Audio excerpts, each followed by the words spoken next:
ఈమె మీరు క్రిస్టియన్స్, నేను క్రిస్టియన్, క్రైస్తవుడు అనే రుజువులు కొన్ని గుర్తులు ఉంటాయి. ఆ గుర్తుల్లో ఒక గుర్తు ఏంటంటే, క్రైస్తవుడికి ఉన్న బలమైన గుర్తు ఏంటంటే ప్రార్థన చేస్తాడు. ఏం చేస్తాడమ్మా? చూడండి, అపోస్తుల కార్యముల గ్రంథంలోకి మనం వెళ్ళిపోతే 9వ అధ్యాయంలో 18వ వచనంలో అక్కడ ఏముంటుందంటే 9వ అధ్యాయంలో ఉంటుంది. 9వ అధ్యాయం 18 అతడు ప్రార్థన చేయుచున్నాడు. ఎవరంటే ఇతను, ఈయన ఒకప్పుడు సౌలులాగా బతికినోడు, క్రిస్టియన్స్ని క్రైస్తవుని చాలా హింసపెట్టినోడు, సంఘాలని పాడు చేసినటువంటి ఈ వ్యక్తి అక్కడ మనం చూస్తున్నాం. అతడు ప్రార్థన చేయుచున్నాడనే మాట 11వ వచనం చూడండి. 9వ అధ్యాయం అపోస్తుల కార్యం 9:11లో ఈ మాట మనం చూస్తున్నాం. అతడు ప్రార్థన చేయుచున్నాడు. నీ గురించి నా గురించి దేవుడు ఏం చెప్పాలంటే, చెప్పండి, పలానా మార్తమ్మ గారు ప్రార్థన చేస్తుంది. ఈ మాట దేవుడు ఎవరితో చెప్తున్నాడు? ప్రవక్తతో చెప్తున్నాడు. ఆ ప్రవక్తకి భయం.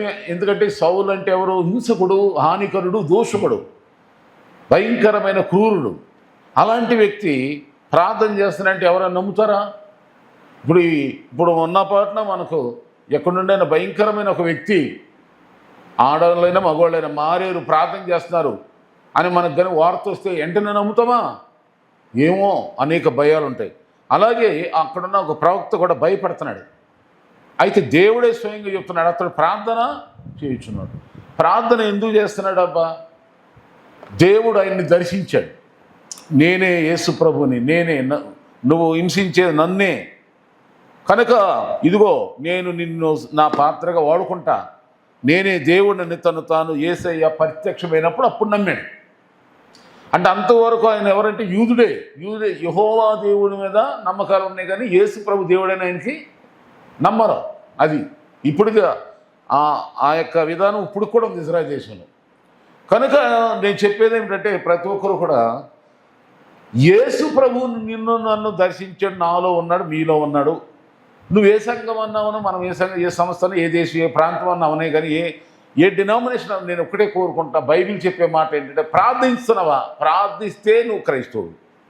చాలామంది ఏమని చెప్పుకుంటారు, నేను ఆ పెద్ద సంఘానికి వెళ్తున్నాను, చిన్న సంఘానికి వెళ్తాను, ఆ సంఘానికి వెళ్తాను, ఈ సంఘం, ఆ సంఘాలను బట్టి, ఆ చర్చిలను బట్టి, ఆ పాస్టర్లను బట్టి, ఆ ఫాదర్లను బట్టి, అక్కడున్న అరేంజ్మెంట్, ఆ గొప్ప లైటింగ్ని బట్టి, డిజైన్ బట్టి, అరేంజ్మెంట్స్ని బట్టి అసేపడి అసలు ప్రార్థన చేస్తున్నావు నువ్వు. అసలు ఇప్పుడు యెరూషలేములో పెద్ద దేవాలయం కట్టారు, బంగారు దేవాలయం ఉంది, కానీ అక్కడ దుర్వ్యాపారం జరుగుతుంది. ప్రార్థన ఎక్కడ జరుగుతుందంటే మేడగదిలో జరుగుతుంది.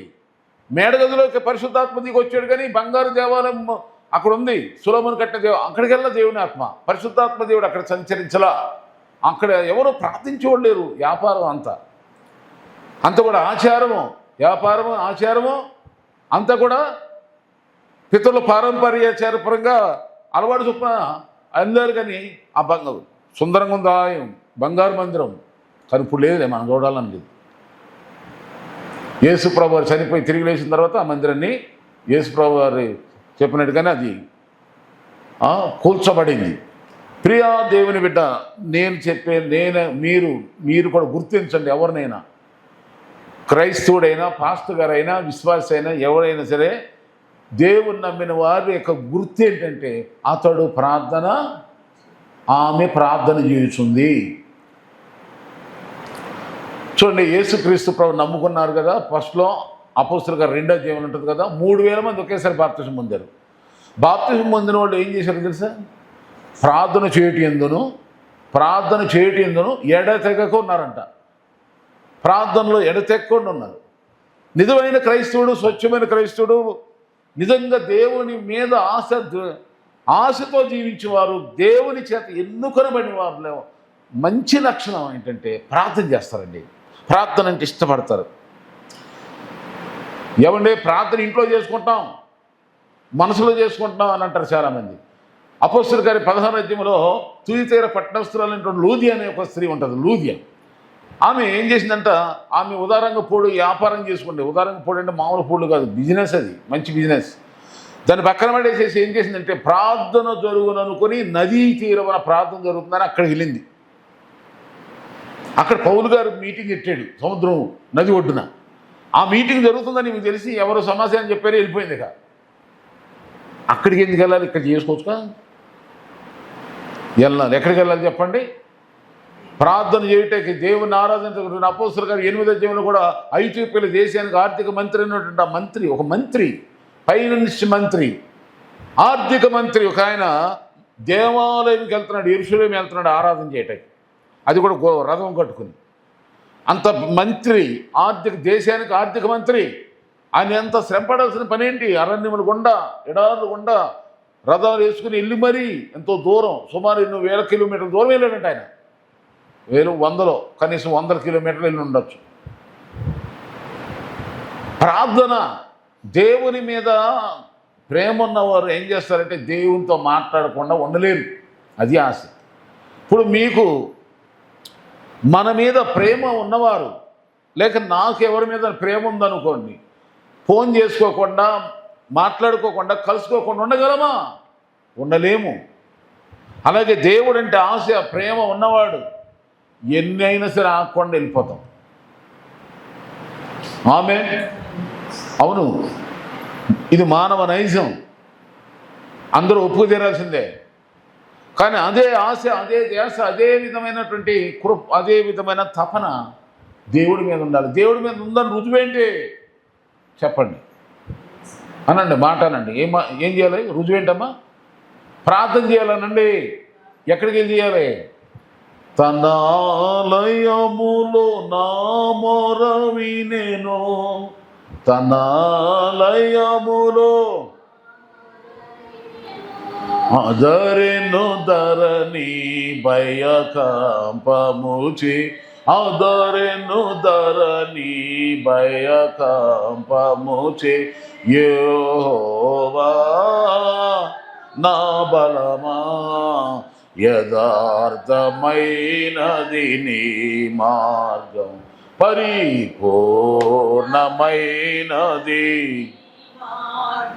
యెహోవా. ప్రార్థన, నిజమైన క్రైస్తవుడు ప్రార్థించేవాడే క్రైస్తవుడు, ప్రార్థించేవాడే క్రైస్తవుడు. బాప్తిసం పొందావా? బలలో పాలు పొందుతున్నాం కదా, మందిరానికి వెళ్తున్నాం, బైబిల్ చదువుతున్నాం, క్రైస్తవుడని పేరు పెట్టుకున్నాం, క్రిస్మస్ స్టార్లు పెట్టుకుంటున్నాం, అలాగే ఈస్టరు తర్వాత గుడ్ ఫ్రైడే, ఇవన్నీ చేయి, తప్పు లేదు. కానీ ప్రార్థన ఉందా? ఇవన్నీ చేసిన ప్రార్థన లేదనుకోండి, ఆ దేవుని మీద తనకు నిజమైన ఆశ లేని వారిగా మనం గుర్తించవచ్చు ఎవరినైనా సరే. ప్రార్థన ఎడతెగని యేసు ప్రభువారు లూకా సువార్తలో 18వ అధ్యాయంలో చెప్తాడు. ప్రార్థన 4-5 రకాలు వివరిస్తాడు వివరంగా. ఒక పట్టుదల ప్రార్థన అంటాడు. అంటే మొదట్లోనే 18వ అధ్యాయం మొదట్లో అంటాడు, విసుకక నిత్యము ప్రార్థించాలని యేసయ్య ఒక ఉపమానం చెప్పుకుంటూ వచ్చాడు. అక్కడ ఎవరు దేవునికి భయపడక మనుషులు లక్ష్యం చేయని ఒక న్యాయాధిపతితో ఒక బీద విధవరాలకు అవసరం పడింది. అతను గుణం ఏంటి చెప్పండమ్మా? నేను చెప్పిందే చెప్పండి. అతను ఆ జడ్జి ఎలాంటివాడంట? దేవునికి భయపడ్డు, మనుషుల్ని లక్ష్య పెట్టడు. కానీ అలాంటోడుతో ఈ బీద విధవరాలకు న్యాయం జరగాలి. అప్పుడు వెళ్ళింది, అడుగుతుంది. ముందే తెలుసు కదా అతను ఎవరిని లెక్క చేయడు, అలాంటి బీదరాన్ని లెక్క కదా. అయినా సరే ఇవేం చేసిందంటే మాటికి వెళ్ళి అయ్యా నాకు న్యాయం అని అనగానే ఒక రోజున తాను అనుకున్నాడంట, నేను దేవుడికి భయపడను, మనుషులు లక్ష్య చేయను, అయినా ఈ వచ్చి మాటికి వచ్చి నాకు సహాయం చేయమని అడుగుతుంది కనుక ఇంక న్యాయం తీరుస్తా. అలాగే మీ దేవుడు మీకు తీర్పు తీర్చే వరకు, మీకు న్యాయం చేసే వరకు మీరు కూడా ఏం చేయాలి? అహోరాత్రులు ప్రార్థనలో చేయండి అని యేసయ్య చెప్పాడు. ప్రార్థన అంటే అలా చేయండి అని. ఆమేన్. ఒక పుట్టుగుడ్డివాడు ఉన్నాడు, యేసుప్రభువారు వెళ్తున్నాడు త్రోవ అంటే. వెళ్తూ ఉన్నప్పుడు యేసుప్రభువారు వెళ్తున్నాడని చెప్పి వార్త ఆ పక్కన ఉన్న వాళ్ళని అడిగాడు, ఎవరు ఏంటి శబ్దం ఏంటి, జనాలు శబ్దం ఏంటి, రోడ్డు అంతా ఏంటి గోలంటే అక్కడున్న వాళ్ళు చెప్పారు యేసు వెళ్తున్నాడు ఈ త్రోవ అంటే. అవునా అని అనగానే వెంటనే అతను ఏమన్నాడంటే చెప్పండి, దావీదు కుమారుడా నన్ను కరుణించు అని కేకలు వేయడం మొదలెట్టాడు. పక్కనున్న వాళ్ళు నోరు నోరు అని అంటే వాళ్ళందరూ నోరు మూయమనే కొద్దికి ఇతను ఏం చేస్తున్నాడు, ఇంకా గట్టిగా కేకలు వేసేస్తున్నాడు. ఆ కేకలు విన్న యేసయ్య నిలిచిపోయి అతని దగ్గరికి పిలిపించి, నీకేం కావాలి, ఏం చేయాలనుకున్నావు, నాకు కళ్ళు కావాలి, చూపు కావాలయ్యా, యేసునామములో నీ విశ్వాసమే నీకు స్వస్థత, నీ గొప్ప విశ్వాసాన్ని నేను చూశాను. ఇంతమంది ఆపిన అడ్డంగించిన అభ్యంతరపరిచిన నువ్వు ఆగకుండా సాగేవు గనక, అరిసేవు గనక నీ కేకలు నాకు వినబడ్డాయి. సాఫీగా ఉన్నప్పుడు, అనుకూలంగా ఉన్నప్పుడు ఎవరైనా ప్రార్థన చేస్తారు, ఆటంకాలు వచ్చినప్పుడు రెచ్చిపోవాలి. ఆమేన్. మన విశ్వాసం ఎప్పుడు బయటపడింది? దేవుని విషయంలో, క్రీస్తు విషయంలో, ప్రభు విషయంలో, ప్రార్థన విషయంలో ఏదైనా ఆటంకాలు అప్పుడే చూడాలా. దానియేలుకి ప్రార్థన చేయొద్దని చెప్పారు, ఆగిడ తలుపులు తెరిచి మీరు చూసుకోండి రా, మేము ప్రార్థన ఏమని చేసుకోండి. మీరు ఏం చేశారు? అగ్నిగుండం సింహానుభవంలో వేశారు, అంతేనా? ఆ సింహానుభవంలో వేయటం ఏం జరిగింది? దానియేలు పక్షంగా ఎవరున్నారో ఆయన ప్రార్థన నిజమైందో డూప్లికేటో రుజువు చేశాడు యేసు ప్రభు. నీ ప్రార్థన నిజమైందా, బలమైందా, ఎటువంటి సింహము లాంటి సైతాను శక్తులనైనా మూయించగలిగిన బలమైన దాని రుజువు అవ్వాలంటే ఏం చేయలేదు? ఆటంకాలు వచ్చిన అందరూ ఆయన ఆపున నీ ప్రార్థన ఆపకూడదు. అలాగే ఆ 18వ అధ్యాయంలో నిత్యము ప్రార్థించమంటే ఉప అని చెప్పి, అలాగే మనం ఏదైతే పొందాలనుకున్నామో అది పొందేదాకా ప్రార్థించమని అర్థం. మనం ఏదైతే అడుగుతున్నామో, పొందాలనుకున్నామో, దేవుని దగ్గర నుండి రావాలనుకున్నామో అది వచ్చేదాకా విడకూడదు. ఆమేన్. ఇది రెండవది ఏంటి? మనుషుల ఆటంకాలు పరిచినా, ఎంతమంది ఆటంకపరిచినా, ఏ ఊరే ఆటంకపరిచినా పట్టించుకోవద్దు, ఇంకా అరవాలి, ఇంకా చేయాలి. ఇక మూడవది, అందులోని మీరు అని చదివిస్తే సమయం లేదు కనుక చెప్తున్నా. మూడవ రకమైన ప్రార్థన ఏంటంటే, ఇద్దరు వెళ్ళారంట మనుషులు ప్రార్థన చేసుకోవడానికి. ఇద్దరు వెళ్ళారు. వాళ్ళు ఎవరు చెప్పండి? పరిసేయుడు, సుంకరి, ఇద్దరు వెళ్ళారు. ఇద్దరు వెళ్ళినప్పుడు ఆ పరిసేయుడు తన కోసం తను ప్రార్థన చేసుకుంటూ ఏ గొడవ ఇది. కానీ అతనేమన్నాడు? ప్రార్థన చేస్తూ ఏమన్నాడు? మంచోడే, అన్ని పర్ఫెక్ట్గానే ఉంది, కానీ లేనిపోని శనీశ్వరం తెచ్చుకున్నాడు. ఏంటంటే చర్చికి వెళ్ళి కూడా ఏం శనీశ్వరం దరిద్రం తెచ్చుకున్నాడు. ఏంటంటే పక్కనున్నటువంటి సుంకరిని ఏమన్నాడు? ఇతని వలే నేను ఉన్నందుకు నీకు స్తోత్రం అన్నాడు. ఆ మాట దేవుడికి కోపం వచ్చేసింది. అంటే అర్థం ఏంటంటే, మన చర్చికి వెళ్ళినప్పుడు ఎవరిని పట్టించుకోకూడదు. వాళ్ళు పాపులో, నీతివంతులో, వాళ్ళు ఎక్కువలో, తక్కువలో ఎందుకు మనకు మనం వెళ్ళేమో, మనం దేంతో దేవునికి ప్రార్థనలు అర్పించి వాక్యం విని దేవునికి ఏదో మనం చేయాల్సింది చేసి యువతలకి బయటపడాలి. కానీ ఎవరితోనూ మనం పోల్చుకోకూడదు. చాలామంది క్రైస్తవులు చేసే పొరపాట్లు అయ్యాయి. సేవకుల్లో కూడా అదే చేస్తూ చాలామంది ఇది అవుతూ ఉంటారు. తప్పది. దేవుడు నీకు ఇచ్చినటువంటి ధన్యతను, నీకు ఇచ్చిన కృపను బట్టి, నీకు దేవుడు ఇచ్చిన రక్షణ బట్టి, దేవుడు నీకు ఇచ్చిన అవకాశం బట్టి నీవు చేయవలసింది చేసి, నీ పొందవలసింది పొందుకుని వెళ్ళు అవతలకి. వేరే వాళ్ళని, పొరుగు వాళ్ళని, తోట వాళ్ళని, పక్క వాళ్ళని ఎవరిని పట్టించుకోదు నువ్వు. అది ప్రార్థనలో మనం నేర్చుకోవాల్సిన. ఎవరిని పోల్చుకోవద్దు. I don't care. యేసై మందిరానికి వచ్చామంటే ఎవరు కనబడాలి చెప్పండి? దేవుడు కనబడాలా. దేవుని సేవకుడే ఆ నోటి నుండి వచ్చే మాటే మనకు కనబడాలా. ఆమేన్. పక్కోళ్ళతో ఎప్పుడు కూడా మనం అసలు పోల్చుకో, ప్రేమిద్దాం, వందనాలు చెప్తాం, అంతే. దేవుని స్తోత్రం. ఇక అందులోనే మరొక ప్రార్థన ఏంటంటే, చిన్న పిల్లల్ని తీసుకొచ్చి యేసు ప్రభు దగ్గరికి తీసుకొచ్చి అన్నాడు. అందరూ ఏమన్నారంటే, పిల్లల్ని తీసుకొచ్చి యేసు ప్రభు దగ్గర తీసుకొచ్చి ఏమని చేశారంటే, పిల్లల్ని ఆశ్రయించమని కొంతమంది ఏం చేశారు, స్త్రీలు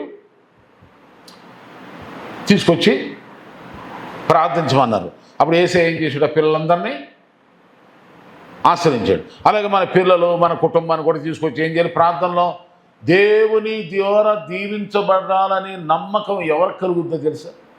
ప్రార్థన చేసేవాడికే కలుగుతుంది. ఆమేన్. అంటే ప్రార్థన ద్వారా మనం పొందుకుంటాం. మనలో ఎంతో కొంత బెనిఫిట్ పొందుతాం, లాభం మేలేదో పొందుకున్నాం. అప్పుడు మనం అనుకుంటాం, మనం పొందే ఈ మేలు, మనం పొందే ఈ ఆశీర్వాదం, మనం పొందే నెమ్మది, ఈ సమాధానం, ఈ సంతోషం మన పిల్లలు కూడా పొందుకోవాలి. ఆమేన్. తర్వాత అందులో ఇంకో ప్రార్థన ఉందండి, 18 లూకాసు వార్తలో. అక్కడ ఇంకొక వ్యక్తి ప్రార్థన, ఈ ప్రార్థన ఎలాంటిదంటే ఉల్టా ప్రార్థన, అంటే దేవుడికి లోబడిన ప్రార్థన ఇది. అందుకే చెప్పాలని చెప్పొద్దు అనుకున్నా, కానీ చెప్తాను. ఒక ధనవంతుడు అంటే మిక్కిలి ధనవంతుడు వచ్చి యేసు ప్రభు ద్వారా, యేసు ప్రభు త్రోవ ఉంటే వెళ్తుంటే త్రోవలోనే మోకాళ్ళు వేసి, యేసు ప్రభా ఆ పరలోకం వెళ్ళాలంటే, నిత్యజీవం వెళ్ళాలంటే నేను ఏం చేయాలయ్యా అన్నాను. ఏం చేసేవుందయ్యా? ఆజ్ఞలు గైకొన్నా అన్నాడు. గైకొంటున్నాను, బాల్యం నుండే గైకొంటున్నాను, నేను చాలా శుద్ధ భక్తుని, పరమ భక్తుని, చాలా సిన్సియర్ అని అన్నాడు. అయితే నీకు ఒకటి కొదువుకుంది, ఏంటి? నీకున్నదంతా అమ్మేసి బీదలకి, నీవు వచ్చిన నెమ్మడించి పరలోకం నుండి నీకు ఫలం. ఎందుకన్నాడో యేసు ప్రభువారు అంటే, త్వరలో ఆ యెరూషలేములో శాపం రాబోతుంది, అంటే ఆ మొత్తం అంతా నాశనం చేయటానికి యుద్ధం రాబోతుంది. యేసయ్య చనిపోయి తిరిగి లేచిన తర్వాత ఆ యుద్ధం వస్తుంది. ఎందుకంటే యూదులందరూ అక్కడున్న రోమి ఆ యేసయ్యని సిలువేసేటప్పుడు ఏమన్నా చెప్పండి, మీ అందరికీ ఒక మాట గుర్తు రావాలి. ఏమన్నా తెలుసా? ఆ న్యాయం తీర్చే పిలాతు ఆయన అన్నాడు, ఈ పాపము, ఈ దోషము నాకు ఏ విధమైన సంబంధం లేదు, ఈ నీతిమంతుని యొక్క రక్తంలో నాకు ఏ విధమైన నా పాపం ఏది అంటుకోకూడదని చెప్పి కడుక్కున్నాడు. అప్పుడు వాళ్ళు ఏమన్నారు? ఆ పాపం ఏదో అదేదో మా మీద, మా పిల్లల మీద ఉండును అని వాళ్ళేసింది. అందుకని యేసయ్య చనిపోయి తిరిగి లేచిన తర్వాత కొన్నాళ్ళకి ఆత్మ వచ్చిన సంఘం యుద్ధం వచ్చేసింది. ఎందుకంటే ఆ నేల శపించబడింది. పరిశుద్ధమైన యేసు రక్తాన్ని, వాళ్ళు పాపం ఎరగని పరిశుద్ధ రక్తాన్ని సిందించింది. అది ఎరిగి యేసయ్య ముందే అన్నాడు, అంత విడిచిపెట్టి నన్ను వెంబడి పరలోకంలో నీ ధనం కలుగుతుంది. కానీ అతను కోపం వచ్చింది. అప్పుడు యేసయ్య అన్నాడు, ధనవంతుడు, మీ అందరూ తెలిసిన డైలాగే చెప్పండి, ధనవంతుడు ఒంటే సూది బెజ్జములో ప్రవేశించుట కంటే ధనవంతుడు దేవుని రాజ్యంలో ప్రవేశించుట కష్టం. అంటే ధనవంతులకు చేరని అర్థం, దేవుని ఎడల దేవుని డబ్బుని నీవు అనుభవించడానికి దేవుడు ఇచ్చాడు నీకు.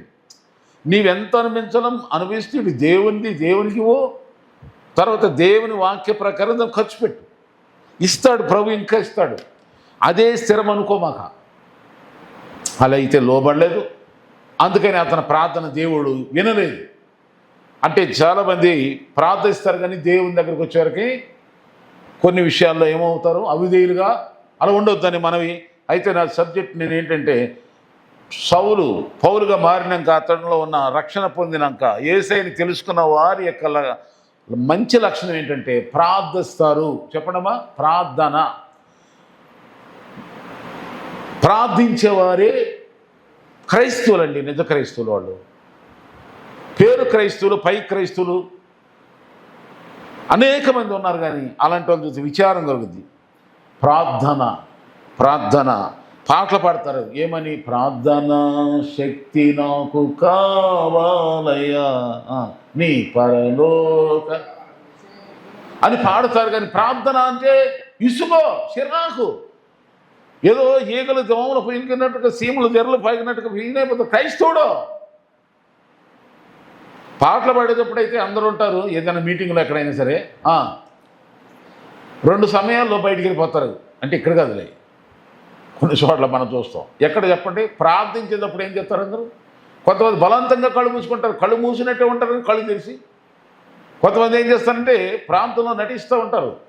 పాస్టర్ గారు ప్రార్థన చేస్తామని అందరూ కళ్ళు మూసుకుని ప్రార్థన, వాళ్ళు ఏం చేస్తారంటే కళ్ళు మీరు ఏ ఫోన్ చాటింగో, లేకపోతే ఫోన్ మెసేజ్, లేకపోతే వాళ్ళకి ఇళ్ళంగా చూసుకుంటారు. ఎప్పుడు వీళ్ళు కళ్ళు మూస్తారో తెలుసా? యేసు రాములని ప్రార్థిస్తున్నాం తండ్రి అని పాస్టర్ గారు ఆమెన్ అంటాడే, అప్పుడు కళ్ళు మూస్తాం. అంటే అర్థం ఏంటి? అంటే మీరు కాదు, నేను కాదు, అలాంటి వాళ్ళు ఉంటారు. ఓకే, ప్రార్థన చిరాకు, ఇసుగు. రెండోది కానుకలు దేవునికైనా అర్పించాలనుకో కొంతమంది పోతారు. సరే వదిలేండి. ప్రార్థన జీవితాన్ని కలిగిన వాడే నిజమైన క్రైస్తవుడు. గంటలుగా రోజులు తరబడి ప్రార్థించాలి. నేను నా అనుభవం ఇప్పటికీ ప్రార్థన నైట్ అంతా ప్రార్థన చేస్తూనే ఉంటాను. ఆ దేవుని స్తోత్రం ఇంకా తెల్లవారిపోయినాక 5 గంటలకప్పుడు ఇంగ్లీషి కంగారు పడతాం. ఏంటి లైట్లు వేసి ఇవన్నీ ఏమండి ఇంకా పడుకోలేదు మీరు? నాకు నిద్ర పడతలేదు, ప్రార్థన చేయాలనిపిస్తుంది. ఆశ, తపన. అవును, అది దేవుని కృప. ఆమె ఒక ప్రధానమంత్రితోనో ముఖ్యమంత్రితో లేదా అమెరికా అధ్యక్షుడితో మాట్లాడటానికి అవకాశం దొరికితే ఎంత ఉపలాట పడిపోతాం. మరి పరమ తండ్రిని దేవునితో మాట్లాడటానికి ఎంత ఆనందం. ఆ అవకాశం, ఆ ప్రార్థనాత్మ ఇచ్చింది కూడా ఆయనే. లేక నా వల్ల అవుద్దా? ప్రార్థన నేర్పించాడు. ఉచ్చరింపై శక్తిగానే మూలుగులతో ప్రార్థన ఎలా చేయాలో చేయించుకుంటున్నాడు. మాట్లాడే అవకాశం నాకు ఇచ్చాడు, ప్రార్థించే అవకాశం నాకు ఇచ్చాడు అని ధన్యతగా భావించాలి మనందరం కూడా. అందుకని ఈ ప్రత్యేక ప్రార్థనలో అందరినీ మనవి చేస్తే ఏదేమిటంటే, ఈ 21 డేస్లో దానియేలు ప్రార్థించి సింహానుభవంలో నుండి తప్పించబడి తాను ఏమైనా దేశానికి ప్రధానమంత్రి అయ్యాడు. ఆమె అప్పటి వరకు ఏం చేశారు? అందులో చూశారు. ఇప్పుడు వాళ్ళే తీసుకొచ్చి ఏం చేశారు? మర్యాద చేసి సన్మానాలు చేసి దేశానికే ప్రధానమంత్రిగా, అంటే ఒక ఉన్నతమైన స్థానం దేవుడిచ్చాడు. అప్పటి వరకు బానిస, అప్పటి వరకు ఏదో ఉద్యోగి, అప్పటి వరకు ఏదో అసలు తన పక్షంగా దేవుడు ఉన్నాడు రుజువు ఎట్లయిందంటే ప్రార్థిస్తారని. ప్రార్థించేవారే క్రైస్తవులు, ఆ క్రైస్తవులైన వారే ప్రార్థన చేస్తారు. అలాంటి వారే నిజ క్రైస్తవులు, యథార్థ క్రైస్తవులు. ప్రార్థన అంటే ఎంతో ఇష్టంగా ఉంటారు, ఎంతో ప్రియముగా ఉంటారు. అలా ప్రార్థన చేసుకోవాలి. మరి ఇంకా బైబిల్లో ఆ లూది అనే స్త్రీ వెళ్ళింది కదా, ఆ నదీ తీరంకి వెళ్ళి ప్రార్థనలో పాల్పొందగానే దేవుడు ఏం చేశాడంటే ఆ హృదయాన్ని తెరిచాడంట. ఏం తెరిచాడు? ప్రార్థన చేయటానికి వస్తే దేవుడు హృదయం తెరుస్తాడు. హృదయం తెరిచి దేవుడు ఏం చెప్పి ప్రవేశిస్తాడు. అప్పుడు హృదయంలో ఉన్న దుఃఖం, వేదన, బాధ తొలగి గంతులేయనిపిస్తుంది. హ్యాపీ.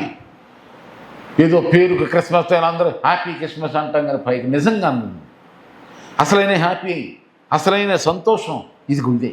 నీ హృదయంలోనికి దేవుడు ప్రార్థించే, నీ నోరు తెరుస్తావు, ప్రభువా నాయనా నంగలారుస్తావు, దేవుడు వచ్చేస్తాడు. అలా జరిగింది. అప్పుడు ఆమె ఏమని చెప్పండి? దేవుడు ఆమెలకు రాగానే హృదయం తెరవగానే ఆమె ఉంది, నేనే ప్రభు నందు విశ్వాసం గలదాన్ని అని మీరు ఎంచితే మీరు వచ్చిన ఇంటికి వండండి అని సేవకుని ఏం చేసింది? బలవంతంగా తీసుకెళ్ళిపోయింది. ఉండాలి, వచ్చి వెళ్ళటం కాదు. ఇది ప్రార్థనా పరుల యొక్క విధానం, ప్రార్థనా పరుల యొక్క లక్షణాలు నడిపిస్తుంది. ఏదో ఫార్మాలిటీగా ఏదో పిలవకపోతే ఏమనుకుంటాడని అస్సలు అలాంటి వద్దు. ప్రార్థిస్తున్నప్పుడే దేవుడు ఆ ప్రేరణ కలిగిస్తాడు. ఆమేన్. దేవుడు హృదయంలో దూరేడు అనుకోండి, మనలో ప్రవేశించడం. మనకు ఎవరిని? యేసు ప్రభువు ఏమన్నాడు? మిమ్మును చేర్చుకున్నవాడు నన్ను చేర్చుకుంటాడు. నన్ను చేర్చుకున్నవాడు అంటే అర్థం ఏంటి? సేవకుడు చేర్చుకుంటున్నావు అంటే అర్థం ఏంటి? యేసుప్రభుని చేర్చుకున్నాడు, పరమ తండ్రి వస్తున్నాడు. ఈ ధన్యత, ఈ అనుభవం యొక్క ఆ రహస్యం ఎరిగిన వారికి తెలుస్తుంది. ప్రార్థన ద్వారానే ఇలాంటి జరుగుతాయండి. మనం ఓన్గా మనం ఆలోచిస్తే జరగవు. దేవుని స్తోత్రం. ఇంకొక భక్తుని గురించి చెప్పి నేను ముగిస్తా. అపోస్తలుల గారి 10వ అధ్యాయంలో ఉంటాడు కదా, ఆయన పేరేంటే కొర్నేలి. అతడెవరు? శతాధిపతి. శతాధిపతి అంటే 100 మంది మీద ఒక అధికారి, గొప్ప ధనవంతుడు. అతడు ప్రార్థన చేసుకుంటున్నాడంటే అతనికి ఉన్న అలవాటు ఏంటి చెప్పండి? భక్తిపరుడు యొక్క లక్షణం ఏంటంటే, క్రైస్తవుల లక్షణం ఏంటంటే ప్రార్థన చేస్తూ ఉంటారు. ప్రార్థన చేస్తూ ఉంటుంటే దేవుడు ఏం చేసిన? దేవుడు ఒక విషయం చెప్పాడు. ఓ కొర్నేలి, నీ ప్రార్థనలు, నీ ధర్మకార్యాలు నాకు కనబడ్డాయి. ఇదిగో నువ్వు పలానా చోట నేను ఎన్నుకున్న సేవకుడు ఉన్నాడు, ఆయన పిలుచుకో. ఆయన వచ్చినాక ఆయన ద్వారా నేను నీతో మాట్లాడితే నీ ఇంటికి రక్షణ ఇస్తానని. చూడండి, అంత ప్రార్థన చేస్తున్నాడు కానీ ఇంటికి రక్షణ లేదు. అంటే పరిశుద్ధాత్మ కానీ. చాలామంది ప్రార్థన చేయండి. అప్పుడు వచ్చేసాడు దైవ సేవకుని పిలవమన్నాడు. ఎవరు చెప్పారేమో ఆ మాట? దేవుడే చెప్పాడు. అప్పుడు దేవుని మాటకు మీదే చూపించి దైవ సేవకుని పిలిపించుకొని కూటం పెట్టేసుకుని అందరిని పిలిచి చేసుకుని అందరు ఆత్మ నింపేసుకుని చాలా దినాల్లో దైవ సేవకుని ఆ ఇంట్లో ఉంచేసుకుని ఎంతో ఆనందోత్సవంతో ప్రతి ఒక్కరు కూడా కుటుంబం అంతా ఆనందోత్సవంతో దేవుని యందు పరవశించారు. ఇది మీ అందరికీ తెలిసిన విషయం. 16వ అధ్యాయం అపోస్తలుల కార్యం ఇంకొకడు ఉంటాడు, చెరసాల నాయకుడు. అతను ముందు తెలియక ఆ సేవకుని ఈనపరిచాడు, కొట్టాడు, చెరసాలు వేసాడు, అది చేశాడు, ఏది చేశాడు. ఎప్పుడైతే దేవుని తెలుసుకున్నాడో, ప్రభువుని తెలుసుకున్నాడో, అయ్యలారా రక్షణ పొందుకు నేనేం చేయాలని చెప్పి వెంట మోకాళ్ళు వేసి ఆ దైవుని సేవకులు చెప్పినట్టుగా బాప్తిసాలు పొందేసి కుటుంబంతో కూడా ఇంటి వారందరితో కూడా బాప్తిసం పొంది, అది కూడా మధ్యరాత్రి బాప్తిసం పొంది తెల్లారేసరికి సేవకులందరికీ మంచి విందు చేసేసి భోజనం ద్వారా అందరికి ఆహారం పెట్టి, ఎవరికి పెట్టి? సేవకులు పెట్టి ఆయన ఆనందపడిపోతున్నాడు. ఆమేన్. మాట్లాడండి అమ్మా.